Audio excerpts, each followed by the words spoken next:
just holding it like this. And then? And I wait for it to get from me. You gave it to Ada, I saw it. No, it wasn't. I'm just holding it.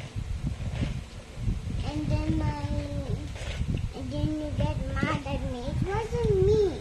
It's your fault. No. Why did you cry?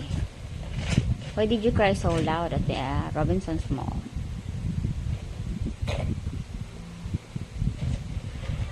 You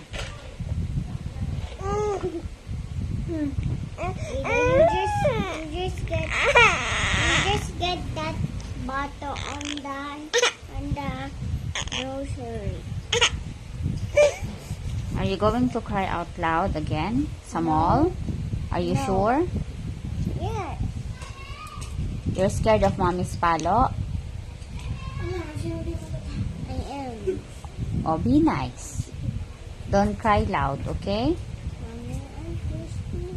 What do you want? Water. I want the juice. Just water, not juice.